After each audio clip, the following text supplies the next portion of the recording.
মানুষের দরজায় যেয়ে ঘুমাইছিল। ও আমাকে বলে যে, "তুই তো অনেক কষ্ট করতেছিস। এখন তুই হচ্ছে একটা অ্যাপসে লাইভ কর।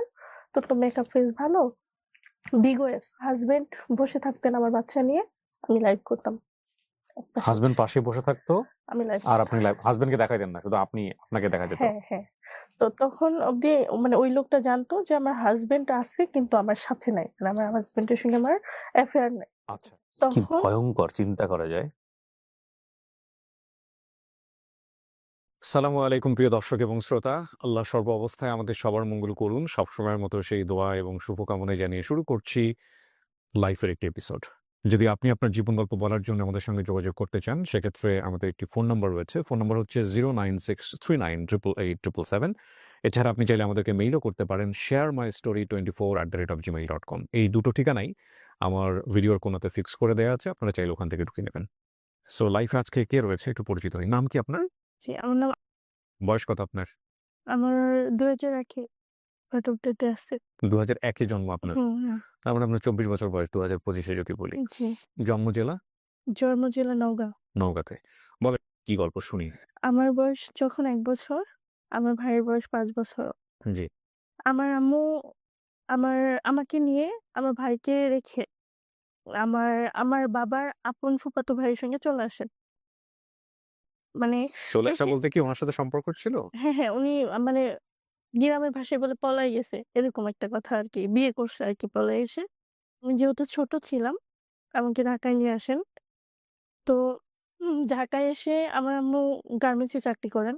আমার যে চাচা উনিও গার্মেন্টসে চাকরি করেন। জি। আমাকে রেখে যেতেন বাসায় একা, একা। হুম। আমি একা, একা থাকতাম। তো থাকতে, থাকতে যখন আমার বয়স ২.৫ বছর আমার একটু, একটু মনে পড়ে আরকি আবছা, আবছা। আমার বাবারা হচ্ছে ৪ ভাই। ৪ ভাই ৪ বোন। হুম। তো আমার আরেকটা চাচা একটু বখাটে টাইপের আরকি। আমার বংশের ভিতরে আমি একটাই মেয়ে। আমার আর কোনো বোন নাই আরকি। বাবার আদরের মেয়ে আমি। তো আমার বাবা আমার অনেক ভেঙে গেছে মানে এক কথায় অসুস্থ হয়ে গেছে আমাকে আনার পরে। তো একটা মাঠের ভিতরে আমার আম্মুর পেটে ছুরি ধরছিল সন্ধ্যাবেলা। আপনার বাবা? না আমার চাচা। যে "কে দিয়ে দে নয়তো হচ্ছে তোকে মেরে ফেলবো।" আমি প্রচুর ভয়ে কান্না করতেছিলাম। হুম। ওই মাঠে আমি দাঁড়ায় আছি আমার চাচার সঙ্গে। আমার আম্মু রুমে যেয়ে আমার কাপড়-চোপড় এনে আমার চাচার সঙ্গে আমাকে দিয়ে দেন। আচ্ছা, এগুলো আপনি কার কাছ থেকে শুনেছেন? এটা আমার আবছা, আবছা মনে আছে। ২.৫ বছর হ্যাঁ, বয়স। হ্যাঁ। আচ্ছা। তারপরে আমার চাচা যখন আমাকে নিয়ে যান দেশে, দাদির কথা মনে পড়লেই আমার মানে কান্না চলে আসে অটোমেটিকলি। আমার বড় মা আরকি, আমার বড় চাচু। তো উনার হচ্ছে বাচ্চা-কাচ্চা হয়, মারা যায়। তো উনি আমাকে পালেন ৫ বছর পর্যন্ত। তারপর উনার বেবি কনসিভ করে। তো ৫ বছর বয়সে আমি আমার নানুর বাড়িতে আমার নানু অসুস্থ। তো আমার মামা বললেন যে, "দাও তাইলে আমার আম্মু অসুস্থ ওখানে থাকতে পারবে। অন্তত ভালো খাইতে পারবে ২ বেলা।" আমার আব্বুকে আমি একসঙ্গে ৩ টা স্কুলে পড়াশোনা করছি। যখন যেখানে থাকতাম সেখানে গিয়ে পড়তেন। সেইখানে বয়ে পড়তাম। হুম। তারপর কখনো আমাদের বাড়িতে থাকতাম আমার নানুর বাড়ি আমাদের বাড়ি থেকে ৳১০ ভাড়া লাগে মানে ভ্যান ভাড়া আরকি। কখনো নানু বাড়িতে থাকতাম। আমি ৬ বছর বয়সে আমার বাবাকে আমি রান্না করে খাওয়াইছি। আমার বাবা তখনও বিয়ে করেনি। আমার কথা ভেবে যে আমাকে কষ্ট দিবে। বাবা কি করতো আপনার আমার বাবা হচ্ছে ওই যে ওই সময়টাতে? কাঁচা সবজির ব্যবসা করতেন আরকি। যে আচ্ছা। এক জেলা থেকে আরেক জেলা নিয়ে যাইতেন এরকম। ওকে। আমার ভাই তখন ছিল। আমার ভাইয়ের রান্না আমার রান্না করতাম আমি। আমার ভাইকে স্কুলে ভর্তি করে দেয়, মাদ্রাসায় ভর্তি করে দেয়। ও একটু পড়াশোনা করতে চাইতো না। পরে আমার আরেকটা মামা চট্টগ্রাম থাকেন। তো ওই মামার কাছে পাঠায় দেয় আমার ভাইকে। দেওয়ার পর আমি একা হয়ে যাই। আমার বাবা অনেক রাত্রে আসেন ১২টা ১টা এরকম টাইমে আসেন। বাচ্চা একটা মেয়ে বাড়ি একা থাকি গ্রামের। যখন আমার দাদির বাড়িতে একটু ঘুমাইতে যেতাম, ঘুমাইতে দিত না। বলত তোদের বাড়ি যাই ঘুমা। বড় আম্মার বাড়িতে যেতাম বলত কি ছুটি ঘর এখানে ঢুকবি না। কি ঘর? ছুটি ঘর তখন আমার বড় আম্মার বাবু হইছে সবে। ও আচ্ছা। মানুষের দরজায় যেয়ে ঘুমাইছিলাম। এত কষ্ট করেছি। আমার দাদি কিন্তু চাইলেই আমাকে আদর যত্ন করে বড় করতে পারত। সেটা করেনি। আমি হচ্ছে লার্কি আছে না গ্রামাঞ্চলে? আমি রান্না করব লার্কি শেষ হয়ে যেত। যদি আমার দাদির ওখান থেকে একটা আমাদের দেশে লারা বলে ওই যে ধান কেটে যে রাখে ওটা একটু নিয়ে এসে যদি জাল ধরাইতাম আমাকে মারতো, প্রচুর অত্যাচার করতো, মানে সৎ মায়ের মতো ব্যবহার করতো আমার দাদি। তো আমি স্কুলে যাইতাম, স্কুল থেকে এসে রান্না করতাম এভাবে। আব্বু আসতো অনেক রাত্রে, আসতো, আমি সকালবেলা চলে যেত। তো আমি এভাবে পড়াশোনা করি, আর এভাবেই চলে নানির বাড়ি কখনো কখনো আমাদের বাড়ি, এভাবে চলে। যখন আমি 6-7 পড়ি আমার মা এর ভিতরে মাঝে মাঝে কল দিতেন আমাদের, মানে যার মাধ্যমে আমার মার সম্পর্কটা হয় তাকে কল দিতেন। তখন তো বাটন ফোন ছিল, নোকিয়া ফোন গুলো। আমার মা একদিন ফোন দিয়ে বলতেছে, তখন ছোট বোন হয়েছে, এই ঘরে একটা রাখার মানুষ নাই, তুই চলে আয়। আমার না স্যার বিশ্বাস করেন, মানে খুব ইচ্ছা করতো যে মাকে দেখবো, মা এখন কেমন হয়েছে। মানে আমি তো আফসা আফসা মনে আছে আমার মার চেহারা, খুব ইচ্ছা করতো মার আদর। মানে দাদির অত্যাচারে বেশি আরো কষ্ট লাগতো। আমাদের গ্রামের সবাই আমাকে মানে আদর করে নিয়ে খাওয়াই দিত, যে যেমন ভালো মন্দ রান্না নিয়ে খাওয়াইতো, কিন্তু আমার দাদি কখনো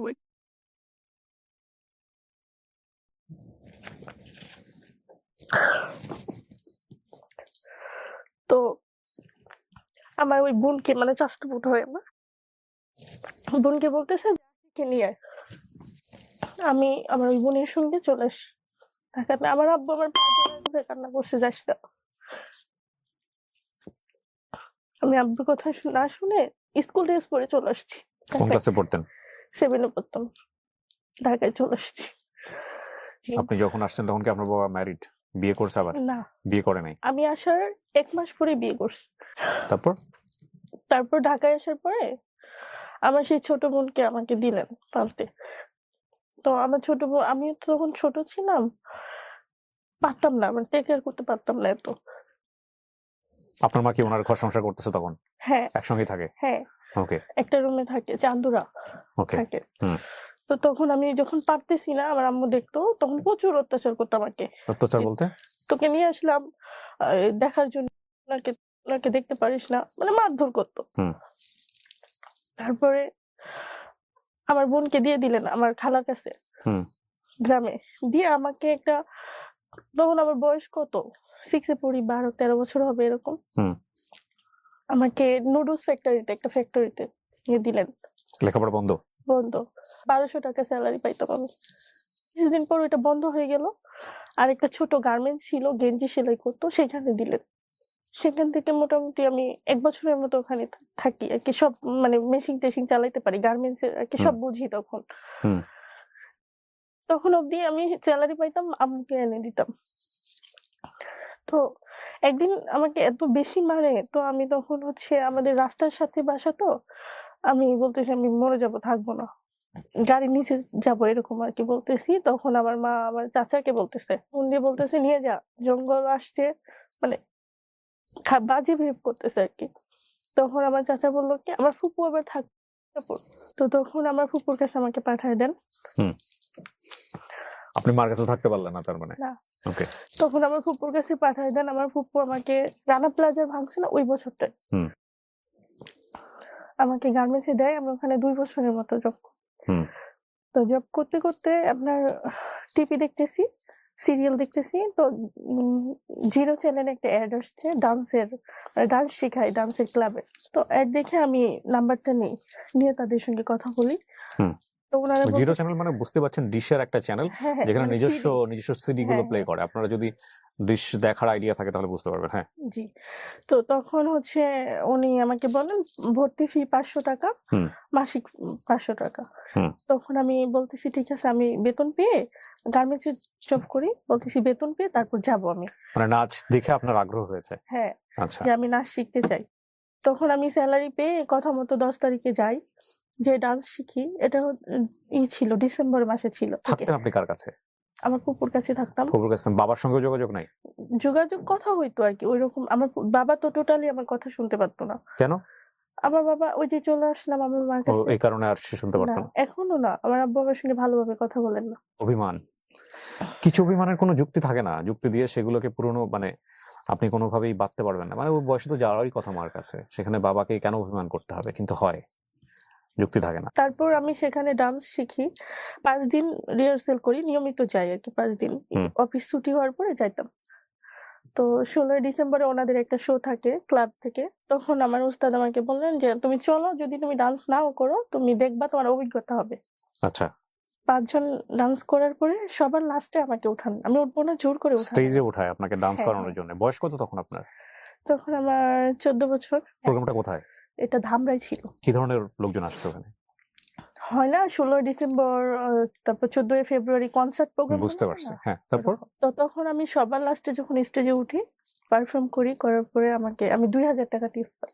যখন আমি টাকাটা পাই আমি কান্না করে দিই। "এটা দিয়ে আপনি চা নাস্তা খেয়েন।" আমার ওস্তাদকে বলতেছি। তখন আমার ওস্তাদ বলতেছে, "না, এটা তোর অনেক কষ্টের টাকা, তুই নিয়ে যা।" ওই প্রোগ্রামে দেখে আমার ওস্তাদকে বুকিং করলো হলুদের শো, মুসলমানের শো, বিভিন্ন শোতে আমাকে মানে রাখলো আরকি। তখন আমার ওস্তাদ বলতেছে যে, "সপ্তাহে ৪-৫ টা শো আসতেছে তোকে নিয়ে, তুই চাকরি ছেড়ে দে।" মানে গার্মেন্টসের চাকরি ছেড়ে হ্যাঁ, দেয়? আমার বেতন ছিল ৪২০০ টাকা জি। তখন। চাকরিটা ছেড়ে দেই। সেই সময় মানে আমি বুঝতাম না আসলে কিভাবে মেকআপ করতে হয়, কিভাবে ড্রেস পড়তে হয়। মানে একটা ফ্রেন্ড হয়ে যাই। তারপর ও আমাকে মেকআপ করে দিত। দেশের বিভিন্ন জায়গায় শোতে যাইতাম ওর সঙ্গে, ওর উপর ডিপেন্ড করে। এই শো করতে, করতে তো আমার ওই নাচের জগতেরই আরেকটা ফ্রেন্ড ও আমাকে বলে যে, "একটা গায়ে হলুদের শো আছে, করতে পারবি? দিনের শো।" তো দিনে বলে আমি ডাউট করি গায়ে হলুদ দিনে হয়। হুম। তো আমারও তখন প্রোগ্রাম দরকার ছিল। তো আমি বলছি, "ঠিক আছে। যদি তুই রিস্ক নেস তাহলে যাইতে পারি। কোনো প্রবলেম হবে না তো?" ও বলতেছে, "না।" হুম। তখন গেলাম। ওর সঙ্গে যেয়ে দেখি যে হচ্ছে ট্রলারের শো। তো আমি স্টেজে উঠবো না, মানে নৌকায় উঠবো না। প্রচুর তর্কাতর্কি শুরু করে দিই। এত সিনক্রেট করছি যে আশেপাশে সব লোকজন জড়ো হয়ে গেছে। হুম। ওর ছিল প্রচুর পটানোর চেষ্টা করে, বোঝানোর চেষ্টা করে যে, "ওঠেন, কোনো প্রবলেম হবে না। আমরা আছি, আমরা হুম। দেখবো।" হুম। তো এমনভাবে পটাইছে যে আমি উঠে গেলাম। নৌকাতে ওঠার পরে কোনো প্রবলেম হয় নাই। ওনার কথা অনুযায়ী উনি প্রচুর টেক কেয়ার করছে আমাকে। সকাল ১২ টায় গেছি, সন্ধ্যায় ৫ টায় হুম। মানে নামায় দিছে। পেমেন্টটা দেয় নাই। এই মেয়েটা অতিরিক্ত ভাব দেখাইছে, পেমেন্ট দিব না। কে বলেছে এটা? মানে তাদের দল এরা বলছে আরকি। ওকে। তখন আমি বলছি, "পেমেন্ট লাগবে না। আমার প্রচুর ক্লান্ত লাগতেছে, আমি বাসায় যাবো।" তারপর বাসায় যেয়ে উনি আমার নাম্বারটা কিভাবে রাখছে আমি জানি না। তো জি। আমাকে কল দেন, কথা বলেন। তখন আমি ওনাকে প্রচুর গালাগালি করি যে, "আমার পেমেন্টটা দিলেন না, এটা সেটা।" পরের দিন উনি আমাকে ফোন দিয়ে বললেন, "আমি তো আপনাদের এলাকায়। আসেন, মিট করি।" ওনার সঙ্গে ফ্যান্টাসিতে ঘুরি আমি সেদিন। জানি না কি হইলো, পরের দিনই আমাকে আমাকে বাজে অফার করছে। আমি বলছি, "না, আমি এসব করি না। আমি ঐরকম মেয়ে না।" তো উনি বলতেছে, "আমি তোমাকে বিয়ে করব।" এই ছেলেটা বলেছে আপনাকে? জি। তো আপনার সম্পর্কে জানতো এই কথা বলার আগে যে আপনি কোথা থেকে আসছেন, আপনার ব্যাকগ্রাউন্ড কি? এগুলো জানতো? হ্যাঁ, আমি তাকে বলছি, সবগুলোই বলছি যে আমি এরকম আমার ফ্যামিলি। তাকে সব বুঝায় বলছি। হুম। তখন সেও এক বাবার এক ছেলে। তার ফ্যামিলি ব্যাকগ্রাউন্ড ভালো। হুম। তখন তো ছোট ছিলাম, ডিসিশনটা নিতে পারতাম না। হুম। হ্যাঁ? তো আমার ওই ফ্রেন্ডের আমি যেকোনো কিছু করলে আমার ওই ফ্রেন্ডের কাছে আমি ডিসিশন নিতাম তার কাছে। হুম। তখন সঙ্গে আমার সেই টাইমটা প্রচুর ঝামেলা চলে। আমি কথা মানে ওর সঙ্গে ডিসকাস করার কোনো ছিল না। নিজে, নিজে ডিসিশন নিয়ে নিই যে ঠিক আছে বিয়ে করব। তখন আমি ২ তলায় থাকতাম। নিচতলায় একটা আন্টি ছিলেন, উনার বেতন ছিলেন। তো আমি যাই উনার সঙ্গে শেয়ার করি যে, "আন্টি, আমি তো সব কথা আপনার সঙ্গে শেয়ার করি, এরকম, এরকম। বিয়ে করতে চান? উনার বাড়ি এই জায়গায়।" তো উনি বলতেছে, "ঠিক আছে, ছেলেকে আসতে বল, দেখি।" তখন আমার বার্থডে ছিল সেদিন আবার। ও আন্টি বলতেছে, "ঠিক আছে, ঢাকায় যদি প্রবলেম হয়, কোর্টে যাই তোদের বিয়ে করায় দিই।" কথা মতো নিয়ে চলে গেলেন। কোর্টে যেয়ে বিয়ে দিলেন আমাদের। বয়স কত তখন আপনার? বিয়ের বয়স হইছে? না, ছেলের বিয়ের বয়স ছিল? ছেলের বিয়ের বয়স ছিল, আমার বিয়ের বয়স ছিল না। তো আপনি এইজন্যই বলছি যে না প্রবলেম জেনে হলে শুনে এরকম একটা ছেলেকে কেন বিয়ে করলেন? মানে ওর ফ্যামিলি কোথায়, কি অবস্থা কিছু জানেন আপনি? তখন না, জানতাম না। না জেনেই করে ফেলছেন। হ্যাঁ। আপনার মাথার উপরে তখন কে? আপনার ফুপু? আমার মাথার উপরে তখন কেউই ছিল না। মানে আমার ফুপুর কাছ থেকে তো চলে গেছি। আমার ডান্স যখন বুঝতে পারছি। যেদিন ক্লাবে ভর্তি হইছি সেদিন থেকেই আমার ফুপু আমার সঙ্গে কথা বলে। ওকে, বিয়ে করছেন। তারপর? তারপর বিয়ে করার পরে সাভারে ছিলাম ১৫ দিনের মতো। তারপর সে আমাকে নিয়ে চলে আসেন বাড্ডাতে। বাড্ডা ওনার বোনের বাসা ছিল। সেখানে নিয়ে আসেন। ও কি করতো পেশায়? মানে ওর আব্বু সেনাবাহিনীতে ছিলেন। ওর আব্বু মারা যাওয়ার পরে ও মানে আরকি ওই জায়গায় জয়েন হবে এরকম একটা কিছু ছিল। তখন কিছু করেন না। ও তার মানে পুরোপুরি বেকার? হ্যাঁ। আচ্ছা। আপনাকে বিয়ে করে কি ওর বাড়িতে নিয়ে গেছে না? ওর বোনের বাসায় নিয়ে গেছে। নিয়ে যাওয়ার পরে কি বলছে? তখন ওর বোন আরকি মেনে নিয়েছে, কিছু বলে নাই। তখন আমরা সংসার করি। হুম। হুম।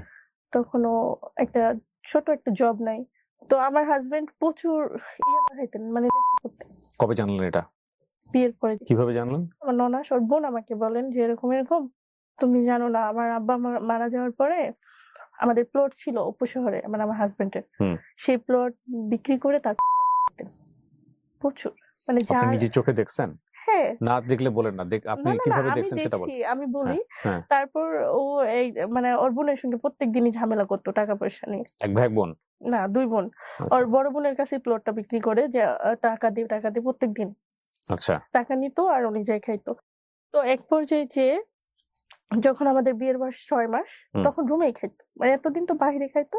তো আমাকে কথায় কথায় বলে নাসনি অলি, ওর ফ্যামিলিও নাসনি অলি এসব বলতো প্রত্যেকটা মুহূর্তে, উঠতে খাইতে বসতে এক কথায় নাসনি অলি। একদিন এত বেশি মারছে আমাকে, আমি অজ্ঞান হয়ে গেছিলাম। তো সেদিন আমার কাছে না টাকা ছিল না কোনো ফোন ছিল, মানে এমন একটা পরিস্থিতি বিয়ের পর করছে, মানে টোটালি আমাকে সবকিছু থেকে আলাদা করে দিছে। তখন আমার উস্তাদকে আমি ফোন দিই, একটা আমার পাশের রুমের একটা ভাবির ফোন দিয়ে আমার উস্তাদকে ফোন দিয়ে বলি যে আমাকে ডান্স শিখাইছে আর কি, যে ভাইয়া এরকম এরকম অবস্থা, আমাকে 500 টাকা দেন, আমি চলে আসবো আর একটা থাকার ব্যবস্থা করে দেন। তখন উনি আমাকে 500 টাকা দেন বিকাশে। বিয়ের কতদিন পরের ঘটনা এটা? 6 মাস পর। 6 মাস পরে। এর মধ্যে মারটার খায় একদম পুরা কাহিল। হ্যাঁ প্রত্যেক দিনই মারতো। তো তখন ওই আমাকে যখন বিয়ে করছেন তখন বয়স কত আপনার? 14-15 বছর। 15 বছর বয়স। আর ওর বয়স? 22 বছর মেবি। আমি তখন গেলাম ওর কাছ থেকে যাওয়ার পরে আমার ফ্রেন্ডের ওই যে বাসায় গেলাম, যে সঙ্গে থাকলাম, আবার শো করতেছি, প্রোগ্রাম করতেছি, ডান্স করতে করতে 1 বছর আলাদা ছিলাম। 1 বছর পরে ওর বোন আমার সঙ্গে কন্টাক্ট করার চেষ্টা করে। ওর বোনকে আপনার ভাইগুলো কোথায় তখন? সে ওই যে আমার মামার বাড়ি চট্টগ্রাম। ও মামার বাড়িতে? হ্যাঁ ও মামার বাড়ি। কিন্তু আপনার জীবনটা এরকম হয়ে গেছে, কখনো মামা, কখনো মা, কখনো বাবা। হ্যাঁ তো এক জায়গায় সেটেল হলেন না কেন আপনি? আমার আসলে ওই বয়সটাই ছিল না। That's a good answer. জি। আমি তখন ওই 1 বছর আলাদা থাকার পরে আমার ননাস আমাকে বিভিন্নভাবে কনভিন্স করে যে আসো সংসার করো এটা। তো তারপরে আমি আমার ননদের কথা শুনে আসি, প্রোগ্রাম আবার ছেড়ে দিই, দিয়ে আসি। আসার পরে আমি আবার চলে যাই। 6 মাস পর আবার এরকম ঝামেলা হয়, মারধর প্রতিনিয়তই, আবার চলে যাই। লাস্ট বারে আমি মানে কোনো কিছুতেই আসবো না, আমাকে পায়ে ধরে, মানে সবার সামনে পায়ে ধরে নিয়ে আসছে, কখনোই সে আমাকে মারবে না। আসার পরে আমার বাবু পেটে আসে, আবার আমাকে মারে, এত বেশি মারে। তখন আমার বাবুর বয়স 4 মাস, মানে পেটে। তখন আমার আম্মুকে আমি ফোন দিয়ে বলি যে এরকম এরকম অবস্থা। তখন আমার আম্মু বলতেছে যে তুই আয়, তোকে আমি বাচ্চাটা নষ্ট করে দিই। আমি বলতেছি না আসলে। যখন বাচ্চা পেটে আসছে তখনও কি আপনার বিয়ে হওয়ার বয়স হয়েছে? হ্যাঁ তখন আমার বিয়ের বয়স হয়েছে। বিয়ের কত বছর পরে? বিয়ের 4 বছর পরে। 4 বছর পরে। ওকে। তখন আমার আম্মুকে আমি বলি যে না, আমি বাচ্চাটা নষ্ট করতে চাই না, আমার বাঁচার জন্য কেউ নাই। আমি এই যে টাকা ইনকাম করি, যখন আমার ভাই, আমার মা, আমার বাবা, আমার মামারা, আমার কাকারা যখন আমার থেকে টাকা চাইতো, আপনি টাকা ওই দিতেন? সেন্সটা ছিল না। আমি 20,000 50,000 এরকম টাকা দিতাম, প্রচুর টাকা আর্নিং করতাম, প্রচুর শো করতাম এই ডান্স করে করে। হ্যাঁ। তখন আমার আম্মু আমাকে বলতেছে যে হ্যাঁ তুই কি করবি, তোর ব্যাপার, মর তুই আর কখনো আমাকে ফোন দিবি না। তখন আমি ওই যে শো করতাম, যে একটা হিন্দু মহিলা আছে, উনি আর কি, ওনার ক্লাব ছিল ওই জায়গায়, বিভিন্ন মেয়েরা দূর দূরান্ত থেকে মেয়েরা যে অনেক ক্লাবে ওনার বাড়িতে থেকে তারপরে উনি শো ধরতো, সেই শো গুলাই যাইতো আর কি। তখন দুর্গাপূজা ছিলেন, আমি ওনার বাসায় চলে যাই, যে দুর্গাপূজার শো করি। ওই 4 মাস থেকে আমার বাবু বয়স যখন পেটে আমার 6-7 মাস, তখন আমি ওই শো গুলা করি, প্রোগ্রাম করি। পেটে বাবু নিয়ে প্রোগ্রাম করতেন আপনি? হ্যাঁ আমার বাবু যখন 7 মাস তখন আমি প্রোগ্রাম করেছি। এটা কিভাবে সম্ভব? আজগুবি কথা বললে তো হবে না। আজগুবি না, 7 মাসের পেট নিয়ে কেউ ডান্স করতে পারে? আমার কাছে প্রুফ আছে, আপনি দেখেন। আচ্ছা এরকম ভিডিও 7 মাসের ভিডিও আছে, আমার পিক আছে। তো লোকজন বুঝে যাবে না এটা যে আপনার পেটে বেবি? আমি তখন একটু মোটা সোটা ছিলাম, মানে ভুঁড়ি এরকম লাগতো, এত বেশি বোঝা যেত না। ওকে, না এগুলো তো আমি দেখাতে পারবো না, আমি আমার অনুষ্ঠানে ডান্স দেখাই না। না ঠিক আছে, তারপর আপনি প্রুফ হিসেবে প্রুফ দেখতে পারেন। ফাইন। বাবু 7 মাস, তখন একটা শোতে গেলাম, প্রচুর পেন হচ্ছিল পেটে। তখন আমি আমার হাজবেন্ডকে ফোন দিয়ে বললাম যে এরকম অবস্থা। তো ও তখন আমাকে নরমালি বললো যে ঠিক আছে তুমি চলে আসো, তোমার আর প্রোগ্রাম করতে হবে না। আমি বাচ্চার কথা ভেবে কোনো কিছু না, কারণ আমি ডেলিভারি করবো, আমার মা বাবা আমার পাশে, কেউ আমার পাশে নাই। তো আমি সেই কথা ভেবে আমার হাজবেন্ডের কাছে যাই। তখন আমার হাজবেন্ড বেকার ছিলেন, যাওয়ার পরে যে আমার চাচা আর কি, আমার সৎ বাপ, সে ভালো পোস্টে জব করে গার্মেন্টসে, তাকে বুঝাইয়ে আমার হাজবেন্ডকে একটা জব দিয়ে দিই গার্মেন্টসে আর কি। আচ্ছা। তখন ও 1 সপ্তাহ নাইট ছিল, 1 সপ্তাহ ডে ছিল, এরকম ডে নাইট। তখন ওই যে নাইট যে ছিল সেই সপ্তাহটা যাইতে চাইতো না, ডে হইলে যাইতো আর প্রচুর মারধর করতো আমাকে, আচ্ছা প্রচুর। হ্যাঁ, এমনও আছে 7 মাসের পেটে আমাকে লাথি মেরে অজ্ঞান করে রাখছে। আশেপাশে সবাই ভাবতেছে আমার বাচ্চাটা মারা যাবে, মানে মাথায় পানি টানি দিচ্ছে, এরকম অবস্থা। আমার মা পাশাপাশি ছিলেন, 10 মিনিটের ডিফারেন্স ছিল আমাদের বাসায়, আমাকে কখনো দেখতে আসেন। আমার হাজবেন্ড 2 মাস জবটা করছে, বাচ্চা হওয়ার আগে জবটা ছেড়ে দিছে। তখন আমার ডেলিভারি করবে, টাকা লাগবে, সিজার হবে আমার। আমার হাজবেন্ডের বাড়ি থেকে কিছু টাকা দেন। আমার মার কাছে আমি কান্না করছি পা ধরে, আমার মা 1 টাকা দেওয়ার জন্য রাজি হয় নাই। আমার বাপকে বলছি, আমার বাপ তখন আমাকে 5,000 টাকা দিছিলেন। আমার বাপ হচ্ছে গ্রামের অত্যন্ত সহজ সরল একটা মানুষ। হুম আমার ডেলিভারিটা হয় 15 থেকে 20 দিন মেবি, তখন আমি প্রোগ্রাম করি। কি বলেন? হ্যাঁ, আমি আমার বাচ্চাকে রেখে যে যখন প্রোগ্রাম করি, আমার বাচ্চা দুধ খাওয়ার সময় হইলে আমার ড্রেস লেহেঙ্গা ভিজে যেত, এরকম হইতো। বাচ্চাটা কোথায় থাকতো? আমার হাজবেন্ডের কাছে থাকতো। তো হাজবেন্ড আপনাকে দিত এই অবস্থায় প্রোগ্রাম করতে? বাধ্য, খাবে কি বাচ্চা? ও কি তখন ইয়াবা নিচ্ছে? না, তখন আবার কিভাবে নিবে, তখন টাকা নাই, টাকা শেষ। ও কিছু করে না? না। তারপরে কি হলো? তো ডান্স করতাম নিয়মিত, এরকম 6 মাস আমার বাচ্চার বয়স, তখন ডান্স ছেড়ে দিই আর কি।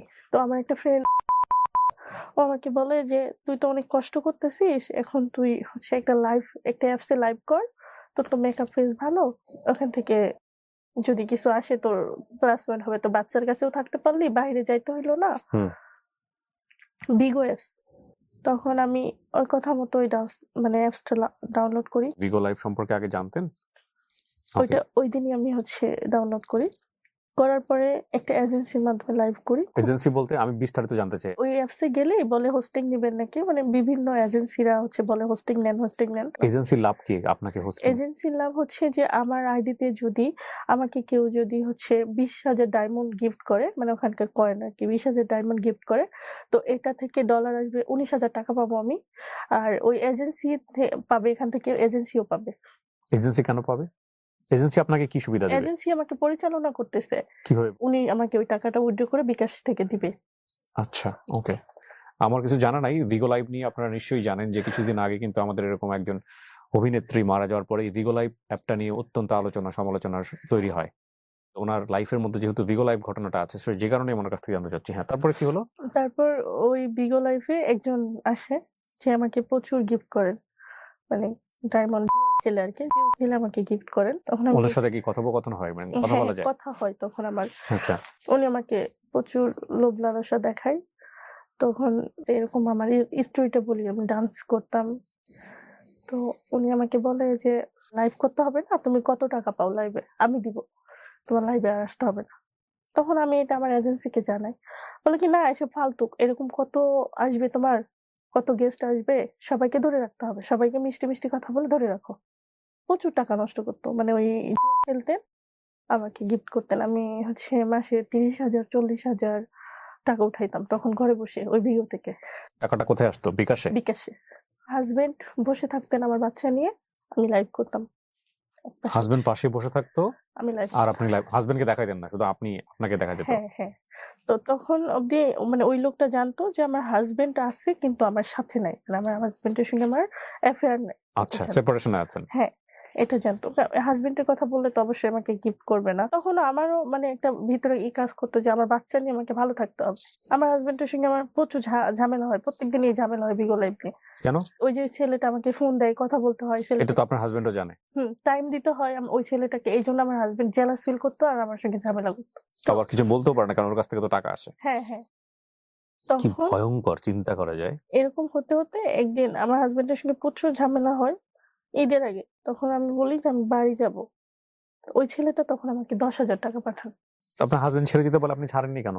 বলি, তখন আমি বাড়ি যাই, ছোট থেকে এই পর্যন্ত মেবি 3 বার গেছি গ্রামের বাড়িতে, মানে এত কেউ কেয়ার করে না, এই জন্য আমি যাই না। আর যখন টাকা দিতাম তখন কেয়ার করতো, তখন 2 বার গেছিলাম। ভিগো লাইভে আপনি যে ডান্স করতেন, এখানে কি সবাই দেখতে পেত নাকি শুধু উনি দেখতেন? সবাই দেখতে পাত, ওয়ার্ল্ডের সবাই, যে কেউ? হ্যাঁ। তাহলে উনি শুধু আপনাকে গিফট করতে কেন? উনি না, উনি সহ আর অনেকেই গিফট gift করতো, বাট উনি হচ্ছে টপার থাকে না, কে কার টপে থাকবে এরকম ও একটা আচ্ছা, পুরোপুরি পয়সা দিয়ে আসলে কে কার টপে থাকবে এরকম। হ্যাঁ হ্যাঁ, প্রবাসী যারা থাকে আর কি, বিশেষ করে। আমার হাজবেন্ড একদিন লাইভ করা অবস্থায় আমাকে মারধর করে। ভিগোর মধ্যেই? হ্যাঁ। আচ্ছা ঠিক আছে, ডান্স দেখতেছে সেটা তার ব্যক্তিগত রুচি, কিন্তু যে ডান্স ফ্রি দেখা যায় সেখানে কেন এত টাকা ব্যয় করে লোকজন? ওইটা হচ্ছে জুয়া খেলে, ওরা জুয়া খেলে দেয় আর কি, এটাই। আইডিয়া ক্লিয়ার হলাম না, বাট এটা আমার লাইফে হয়েছে এবং ওখানে গিয়ে যে টাকা পয়সা ইনকাম করা যায় এটা নতুন কথা না। তারপরে আপনাকে হাজবেন্ড লাইভের মধ্যে মায়ের, ওই ছেলেটা কোথায় থাকে তখন? দেশে থাকে না দেশের বাইরে? বাইরে থেকে, সৌদি দেশের আরবে। বাইরে থাকে। বেশিরভাগ অর্থ কিন্তু এই দেশের বাইরে যারা থাকেন এরাই এই কাজগুলা করেন। কেন করেন আমি জানি না, এত কষ্টের টাকা আপনাদের, এত কষ্টের টাকা। জি, তারপর? তারপর উনি আমাকে বলেন আমার হাজবেন্ডকে ডিভোর্স দিয়ে দিতে, উনি আমাকে টাকা দেন, হুম। আলাদা বাসা নিতে বলেন। আমার হাজবেন্ড আমাকে মারছে, এটা একটা ক্ষোভ ছিল, রাগ ছিল আমার। হুম। তো ওনার কথা মতো আমি চলে যাই বাসা থেকে, যে হুম। বাসা নিয়ে আলাদা আমার আরেকটা ফ্রেন্ডের সাথে। ও ডান্স করতো আগে, মানে তারপর ডান্স ছেড়ে দিছে, হুম। মানে গ্রাম থেকে ঢাকায় আসছে আর কি। তো হুম। ওর সঙ্গে যোগাযোগ করে একটা ফ্ল্যাট নিয়ে নেই, হুম। আমার বাচ্চা আর আমি থাকবো, উনি আমাকে চালাবে। টাকা দিতেন প্রত্যেক মাসে, 2-3 মাসে এইভাবে চালালেন আমাকে। ডিভোর্স কি দিয়ে দেন আপনার হাজবেন্ডকে? না, তখন অব্দি ডিভোর্স দেই নাই আমি, আচ্ছা, আমাকে এভাবে চালান। তখন আমার 3 ওনার মাস সাথে আপনার সম্পর্কটা কেমন তখন? মানে আপনার গভীর। হাজবেন্ড গভীর, মানে আমি যেটা জানতে চাচ্ছি যে আপনার হাজবেন্ড তখন আছে, ডিভোর্স হয় নাই, না, আপনার বাচ্চার বয়স কত? আমার বাচ্চার বয়স তখন 7 মাস 8 মাস। 7 মাস। আর ওনার সাথে সম্পর্ক গভীর বলতে? গভীর বলতে গভীর সম্পর্ক। তো পরবর্তীতে আমার হাজবেন্ড আমাকে সুসাইড করবে এরকম একটা হুমকি দেন, কিংবা করে আপনার না। হাজবেন্ড সুসাইড করে হুমকি দিয়ে কেন দিল? মানে তার বাচ্চাকে ছাড়া সে থাকতে পারতেছে না, এটা বলেন আমাকে। ওকে। এক পর্যায়ে যে সে হচ্ছে ঘুমের ওষুধ খান অনেকগুলো আমার হাজবেন্ড, খেয়ে মানে অবস্থা নাজেহাল, মেডিকেলে ভর্তি করে রাখছে। আমাকে ফোন দেন আমার শাশুড়ি, যাই আমি। যে লোকটার সঙ্গে আপনার এই সম্পর্কটা, ওই লোক কি বিবাহিত ছিল তখন পর্যন্ত? আপনি কি জানেন? তখন পর্যন্ত আমি জানতাম সে বিবাহিত না। বিবাহিত না। ওকে, ফাইন। তারপর? তারপর হচ্ছে আমার হাজবেন্ডের কাছে যাই, এটা আবার ওই যে আমার সঙ্গে যে ফ্রেন্ডটা থাকতো, ও ভিডিও লাইভ করতো, ও আবার বলে দিছে। ওই ছেলেটাকে? হ্যাঁ, ওই ওই ছেলেটাকে। ছেলের নাম কি ছিল? তারপর? তো তখন সে বলে দিছে যে এরকম এরকম, আমার ডান্স জগতে সবাই আমাকে চিনি। হুম। তখন আমাকে উনি বলেন চলে গেছে আর হাজবেন্ডের কাছে। তো আমার হাজবেন্ড তখন মেডিকেলে ছিলেন 2 দিনের মতো, তারপর বাসায় আনি। হুম। আনার পরে মিলচাল করার চেষ্টা করি যে থাক, যা হবার হইছে। আপনার হাজবেন্ড তখন জানতো যে এই লোকের সঙ্গে সম্পর্ক? হ্যাঁ হ্যাঁ, তখন আপনার আমার হাজবেন্ড সহ্য করছে কিভাবে? আর আমি বুঝি না, আপনি ভাই কেমন হাজবেন্ড, জানাশোনার পরও বারবার ওয়াইফকে কাছে নিচ্ছেন? আপনি ডিভোর্স দিয়ে দেন। তারপর আর কি আমার হাজবেন্ডের কাছে যাই। তখন আমার হাজবেন্ড টাইসের কাজ করতো, কাজ করা শুরু করছে, মানে ঘরে চাল নাই, খাবে কি বাচ্চা? হাজবেন্ড জানতো যে আপনি ওনার সঙ্গে এতটা গভীর সম্পর্কে গেছেন? হ্যাঁ। তো একদিন কাজে যান, হঠাৎ করে একদিন ফেসবুকে দেখি যে আমার এই ভিডিওগুলা, অশ্লীল ভিডিও। ফেসবুকে আমার নাম সেম আইডি খুলে করেছে? আইডি খুলে আমার ফ্রেন্ড লিস্টে যারা ছিলেন, আমার মামা, আমার মানে আমার চাচা, আমার যে সৎ বাপ সে, আমার বোন, মানে যারা ছিলেন আর কি, আমার গ্রামবাসী যারা, সবাই আমার অ্যাড ছিলেন আমার ফেসবুকে, সবাইকে ইনবক্সে এগুলো দেন। আমি এখানে একটা কথা একটু বলে রাখি, প্রতিটা গল্পই আমরা এখানে নিয়ে আসি মানুষকে সচেতন করবার জন্য। ওনার গল্পের আজকের যে প্রেক্ষাপট সেটা আপনারা দেখেছেন, এবং একই সাথে ওনার গল্প এখন কোন জায়গায় দাঁড়িয়ে আছে সেটাও আপনারা জানেন, ওনার লাইফে কি হয়েছে সেটাও আমরা যাবো পরবর্তীতে। কিন্তু আমি এখানে একটু সতর্কবার্তা দিতে চাই, বিশেষ করে আমার দর্শক যারা আছেন। এই গল্পেরই কোনো একটা বিশেষ অংশ কেটে নিয়ে, ধরেন আমি ওনাকে প্রশ্ন করছি বা ওনার সাথে সম্পর্কটা কেমন, সামান্য একটা অংশ কেটে নিয়ে আগ পিস করে এই গল্পটাকে যথেষ্ট রকম ভাবে বাজেভাবে উপস্থাপন করা সম্ভব। অনেকেই ফেসবুকে গল্পের সামান্য একটা অংশ কেটে নিয়ে খুব পচা পচা থাম্বনাইল দিয়ে সেগুলোকে বিভিন্ন মাধ্যমে ছাড়ছেন। এতে করে আমার তো অবশ্যই, এবং একই সাথে আমাদের যারা দর্শক আছেন তারাও অনেক বেশি মনক্ষুণ্ণ হচ্ছেন। যারা এই কাজটি করছেন তাদেরকে আমি আমার এই ভিডিওর মাধ্যমে সতর্ক করছি, দয়া করে এমন কাজ করবেন না। আমরা অবশ্যই আপনার বিরুদ্ধে আইনানুগ ব্যবস্থা গ্রহণ করব, কারণ একটা বিষয়কে আপনি ভুলভাবে উপস্থাপন করছেন। সো এটা করা যাবে না। এতে করে আমার ক্ষতি হচ্ছে এবং একই সাথে আমাদের অনুষ্ঠানেরও ক্ষতি হচ্ছে। ঠিক আছে? কোনো কথার একেবারে শুরু শেষ পর্যন্ত না শুনে, শুধু সামান্য একটু অংশ শুনে আমাদের দেশের মানুষ কিন্তু অনেক বেশি জাজমেন্টাল, অনেক বেশি ওপিনিয়ন দিতে পছন্দ করেন। সো দয়া করে এই কাজটা করবেন না। তাহলে আপনার ওই আইডিটা, এটা কি আপনারই ছিল নাকি ও নিজে বানিয়েছে? নিজে বানিয়েছে। আমার তখন সেটা হ্যাঁ বানিয়ে এখনো আছে আইডি, আপনার এই ফুটেজ গুলো দিয়েছে? ফুটেজ গুলো দিচ্ছে, ইনবক্সে দিচ্ছে। আসলে এতটুকু মাথায় ছিল না যে উনি এসব স্ক্রিন রেকর্ড কিংবা স্ক্রিন ভিডিও করে এসব রাখবে। তো উনি এটা ওই রকম স্ক্রিন ভিডিও করে রাখেন। তখন আমার হাজবেন্ড এগুলা দেখে আমাকে প্রচুর মারেন, প্রচুর। এর আগে জানতো না হাজবেন্ড? না, আহারে, প্রচুর মারেন।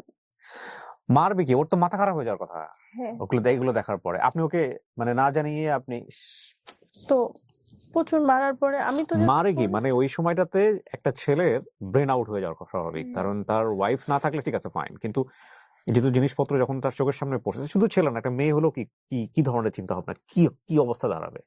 এবং এগুলা যে আজকে যে এখানে আসলে উনি এভাবে বলছেন, এটা আমাদের সমাজে এখন ভয়ঙ্কর রকম ভাবে এগুলো আসলে আমি এই এই সোশ্যাল মিডিয়া বলেন, এই প্রযুক্তি বলেন, এগুলো যে আমাদেরকে কি পরিমাণ ইনসিকিউর করেছে।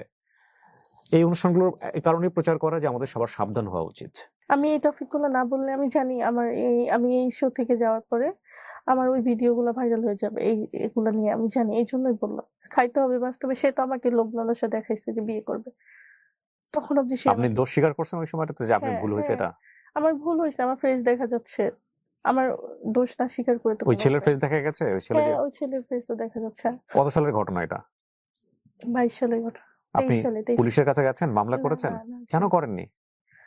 এখন অব্দি আমার মানে এখন মানে নতুন করে 1 মাস হয়েছে এগুলা শুরু করতেছে সে, যে আমি আপনার হাজবেন্ডের সহযোগিতা নিয়ে আপনার হাজবেন্ড সহ আপনি সহ গিয়ে তো এটা আইনের আশ্রয় নিতে পারতেন, করেন নাই আপনারা। না করি নাই। যদি এরকম কখনো কেউ করে ব্ল্যাকমেইল, বাংলাদেশের আইন অনুসারে পর্নোগ্রাফি অ্যাক্ট এবং একই সাথে সাইবার ক্রাইম অ্যাক্ট অনুসারে আপনারা মামলা করতে পারবেন।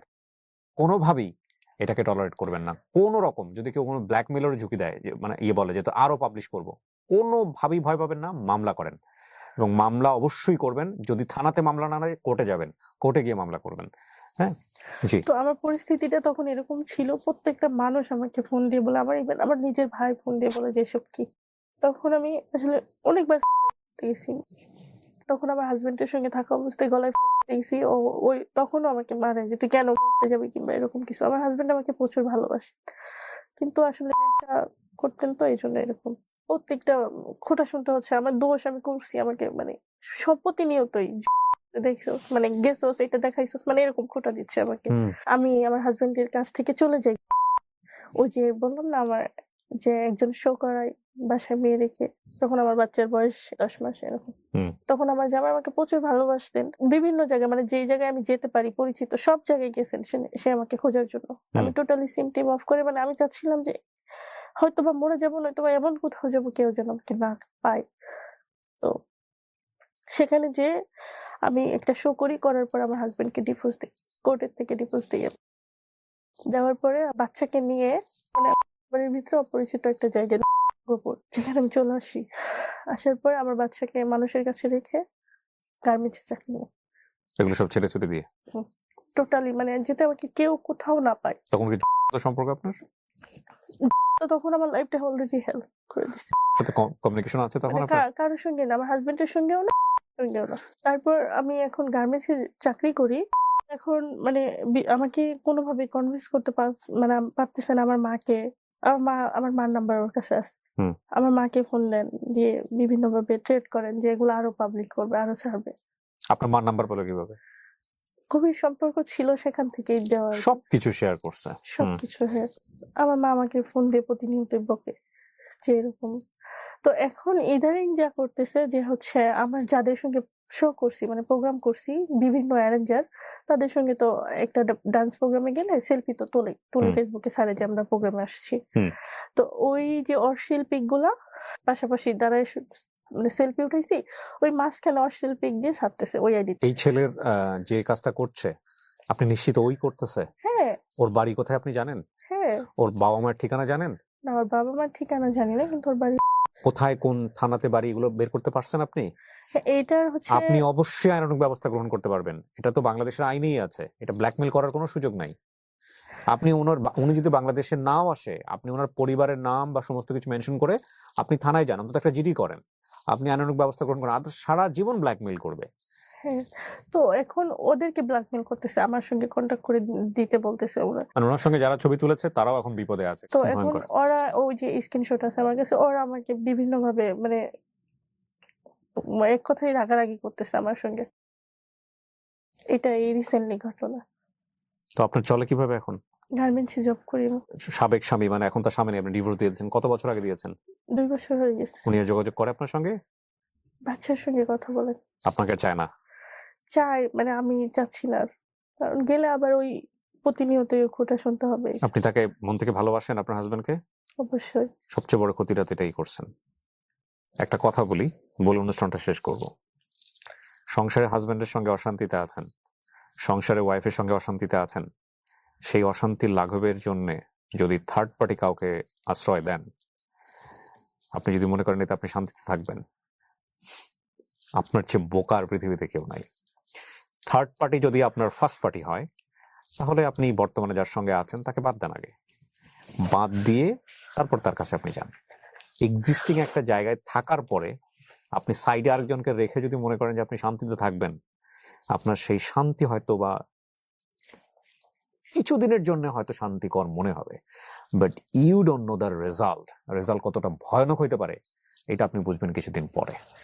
ঠিক আছে, সো যারা এসবের মধ্যে আছেন তারা সিদ্ধান্ত নেন। এক হচ্ছে আপনি আপনার হাজবেন্ডের থেকে বা ওয়াইফ থেকে বের হয়ে যান, যে আপনি সংসারে ভালো লাগছে না, সে বের হয়ে যাওয়ার রাইট আপনার আছে। তারপরে আপনি যা করেন আপনার লাইফ নিয়ে করেন। কিন্তু থাকা অবস্থায় আপনি একজন, যেটাকে চিট বলি আমরা, থাকা অবস্থায় আপনি এই জিনিসগুলো করছেন, কি ভয়ঙ্কর, কি ভয়ঙ্কর। আমি তো আপনার হাজবেন্ডকে বলবো যে খুব ভালো মানুষ, শোনেন কিছু মনে করেন না, হ্যাঁ, এরকম জিনিস ধরা পড়ে। ভালো মানুষও বলি কিভাবে ভাই আপনাকে বলেন তো? আপনার সামনে আপনার ওয়াইফ ভিগো লাইভ করতেছে, আপনার সামনে আপনার ওয়াইফ ডান্স করে করে আপনারে খাওয়াইতেছে মিয়া। আপনার এই প্রসঙ্গ আসলেই তো আপনারকে নিয়ে আর তো কিছু বলার থাকে না। আপনি এতটুকু দিচ্ছেন তো বাকিটুকু সে করবে না? মানে আমার বক্তব্যগুলো খুব পার্সোনালাইজড হয়ে যাচ্ছে। আমি বরং ইন জেনারেলি বলতে চাই, যে কোনো বিপদগামিতার সাময়িক আনন্দ দিলেও এটা ফলাফলটা খুব ভয়ানক হয়ে যায়। এই যে আপনার হাজবেন্ড এত আপনার গায়ে হাত তুলেছে, এত অত্যাচার করেছে, তারপরেও তো আপনার হাজবেন্ড আপনার জীবনে এত বড় ক্ষতি করে নাই যত বড় ক্ষতি করে দিছে। এটা আমার হাজবেন্ড বলে, প্রতিনিয়তই বলে যে আমি তো পারলাম না, এটা বলে, এখনো বলে। সবচেয়ে বড় ক্ষতিটা কার হয়েছে বলেন তো? আমার বাচ্চা আর আমার বাচ্চার ফেসটাও তো আসছে। ওই ভিডিওগুলোতে আপনার বাচ্চার ফেসও আছে। ঠিক। মানে ভিডিও কলে যখন ছিল, বাচ্চাটা তো অল্প বয়স, বাচ্চাটা হয়তো আশেপাশে দিয়ে ঘুরে বেরিয়েছে, এবং ওই ভিডিও কল যখন রেকর্ড করেছে এই ভদ্রলোক তো অবশ্যই না, সে যে রেকর্ড করেছে এবং সেই রেকর্ডের মধ্যেই বাচ্চার ছবিটা চলে আসছে। কত বড় ক্রাইম আপনি চিন্তা করে দেখেন, যে একটা বাচ্চা দুনিয়াতে বড় হওয়ার আগেই তাকে সামাজিকভাবে কতটুকু ভয়ঙ্কর হতে পারে একটা মানুষের মানসিকতা। আচ্ছা ভাই, আপনি তো এই ভিডিওটা দেখবেন, আমি ধরে নিলাম যার সঙ্গে আপনি এই সম্পর্কটা করছেন সে সবচেয়ে পৃথিবীর নিকৃষ্টতম মানুষ। আমি আপনার পক্ষ থেকে একটা কথা বলি, সবচেয়ে নিকৃষ্টতম মানুষ।